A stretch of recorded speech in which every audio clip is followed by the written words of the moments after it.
nous rejoignons Ésaü et Jacob, dans cette trajectoire, dans cette histoire qui nous dit des choses importantes et sur la vocation d'Israël et aussi sur l'élection. Et la réaction que cette élection peut...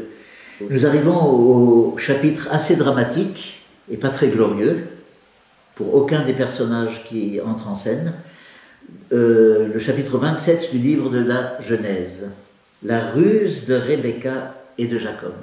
Alors je résume, Isaac est devenu vieux, il est presque aveugle, il fait venir Ésaü, parce que Isaac ignorait, enfin ne sait absolument rien sur la vente du droit d'aînesse, etc., tout ce qui se joue.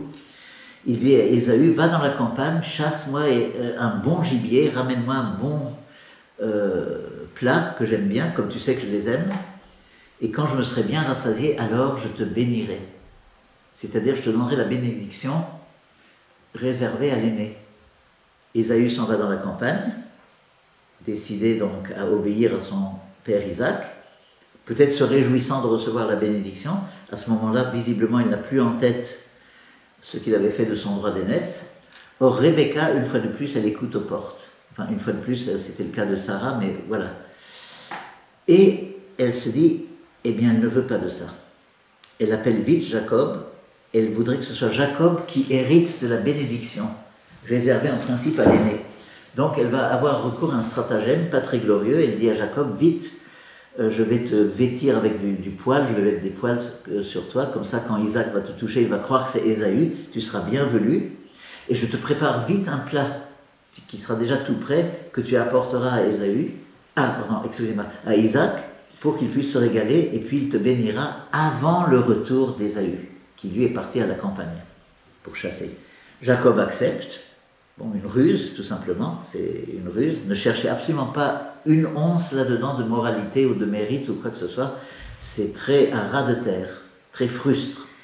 Alors Jacob se présente devant Isaac et dit, voilà, je suis revenu, il se présente comme étant Ésaü, je suis Ésaü ton fils.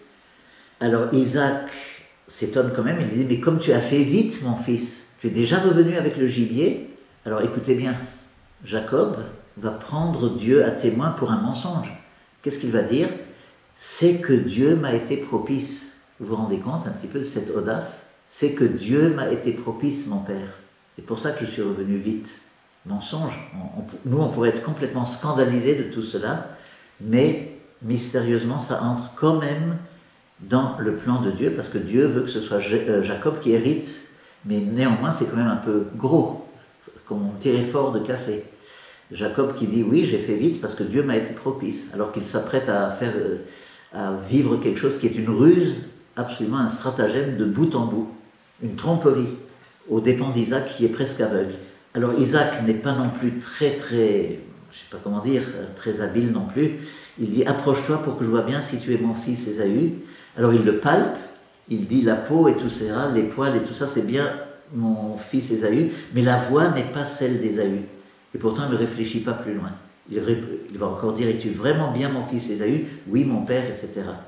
Donc, Isaac se régale, et puis alors il va bénir d'une bénédiction très solennelle, il va bénir Jacob.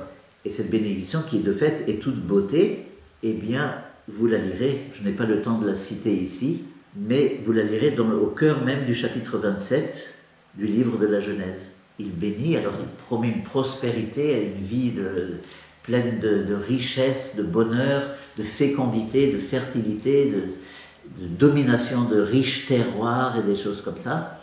Et à peine la bénédiction est finie que voilà, Ésaü revient. Alors il est mis devant le fait accompli et il dit à Isaac, bénis-moi aussi mon père. Et Isaac dit non, c'est trop tard. Il s'aperçoit bien sûr de la ruse, mais il dit maintenant, non, c'est Jacob qui a reçu la bénédiction, je ne peux plus te bénir mon fils Ésaü.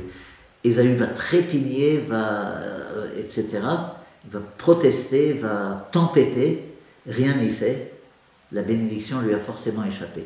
Alors la fureur d'Ésaü est telle, il va vouloir la mort de Jacob.